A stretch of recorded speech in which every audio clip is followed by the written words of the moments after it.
Fascist এই যে অবৈধ সরকারের প্রধানমন্ত্রী শেখ হাসিনার আজ্ঞাবহ আদালত আমরা হাইকোর্ট থেকে এই মামলার আমরা আগাম জামিন পেয়েছিলাম।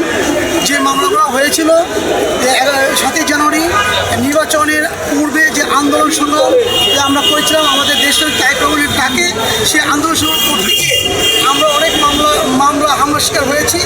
সেই মামলার 4টা মামলা হাইকোর্ট থেকে আগাম জামিন নেওয়া সত্ত্বেও এই আজ্ঞাবহ আদালত, এই ফরমাসি আদালত আমাদের জামিনকে কেটে দিয়ে আমাদের জেল হাজতে প্রেরণ করে। এবং মানে ঘরে যে পাগলটা আছে এটা বাইন্দা রাখে, আর কিন্তু পাগল আছে না ওটা হাত তালি। এখন হাসিনা এই যে বেরোজগার কত ছিল ডিএপি কমিশনার, তারপর হলো র্যাব মহাপরিচালক, তারপরে যে পুলিশ দিয়েছে এখন ধীরে ধীরে সে চুরি করতে করতে করতে করতে তার কোনো বাধা পাচ্ছে না।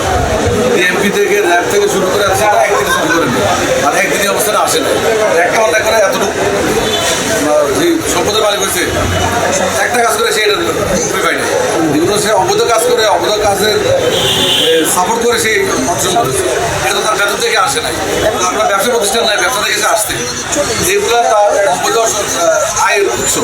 আর এই অবৈধ আয় যখন সে ডিএমপি কমিশনার ছিল বা তারও আগে হয়তো কোথাও পুলিশ সুপার ছিল, এখান থেকে তারা যাবে আসতে কিন্তু একদিনের না। এখন এটা তো তাকে প্রশ্ন দিচ্ছে আজকে যে অবৈধ ব্যক্তি সরকার হাসিনা বলেন বাংলাদেশ যাবে বলে আওয়ামী পন্থী যারা আছে মন্ত্রী, তাদের যে স্বরাষ্ট্রমন্ত্রী বলেন অথবা প্রধানমন্ত্রী বলেন, এরাই তো এইসব প্রশ্নের ব্যাপার। বিরোধীরা কিন্তু আমি চুরি করতেছি, আমাকে যদি লাগার টেনে না ধরে তাহলে আমি চুরি করতে পারফা যাইতেছি। কথা আছে চুরি বিদ্যা মহাবিদ্যা যদি না পারে ধরা, তো সে তো মহাবিদ্যা পাশ করে গেছে হাসিনার আশীর্বাদে আর ওদের কাছে আশীর্বাদে। আমরা সাধারণ জনগণ এর বিরুদ্ধে বলে লাভ কি, আর এর পক্ষে বলে রাখি এটা তো প্রশ্নমাত্র সরকারে।